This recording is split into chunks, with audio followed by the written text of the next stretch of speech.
Welcome to the New Haven Independent Vlog News Summary direct from our assignment desk, otherwise known as my compost heap. Let's see what stories we're working on. Who put this nip in my compost pile? Ugh, well, you know what? It turns out these nips are everywhere, and people are dumping them everywhere. The last 6 months alone, according to new statistics, 2.3 million of these lady bottles were sold just in the city of New Haven. They're everywhere. Well, other statistics released this week, Tom Breen report in the Independent showed that at least we're getting a little bit of money back. There's a state law that retailers have to put a little side extra money that we get back. And let's look at the number. $306,000 came back in city coffers in recent months, so we clearly nip at the problems they're creating. And then someone else put these gummies, yuck, marijuana, cannabis gummies, bedtime Betties. Well, it turns out these gummies are being sold everywhere, not just at cannabis dispensaries, but in regular stores. So the State House passed a law, Mike Agostino's bill this week, that says they should really just be in cannabis dispensaries. Now, we also get some money back from legal cannabis sales. So these out-of-town companies are making all the money, but we at least got back $51,000 the last bunch of months in the first round. So if that law passes, where are you going to buy your gummies?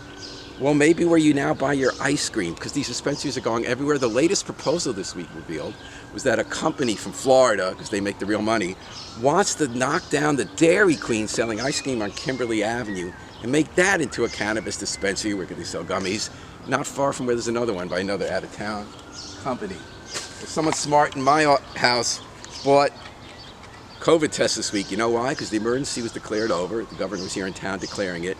So as of this week, we no longer will get these reimbursed by our health insurance company, but we still need them because COVID now is moving into an endemic, officially, not an epidemic. And that means we're still going to have to test sometimes. We're going to have to figure out what to do. So my hope is that as we move into this next phase, we stop fighting, okay? Nobody has all the answers about the best thing to do, how to live with COVID, how to deal with it. And instead, let's look ahead, because there are going to be more epidemics. How are we going to collect information well? How are we going to make decisions better to save lives in the future? Well, it does begin with poop, and Yale helped with that analysis. Oh, there's someone left these blue corn chips. They are so good.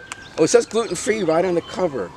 And it tells me exactly how much sodium, 4%, and fat is in it, so I know if it's healthy. Dick Blumenthal came to the store where I bought these Edge of the Woods this week because he said we need more stores like Edge of the Woods. We need to change the law to make that happen, where they really tell us whether food we're getting is really good for us.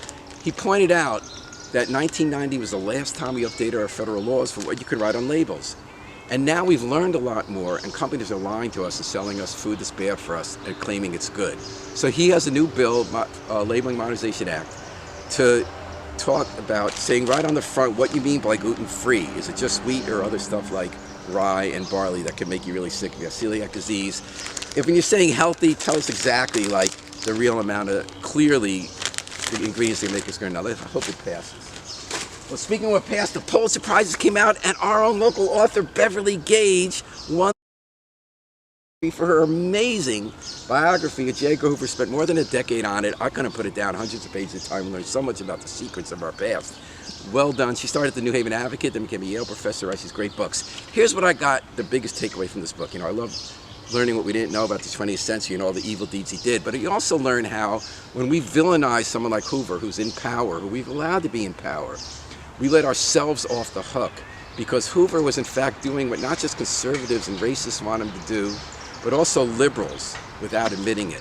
And we get the government and the officials we deserve and ask for.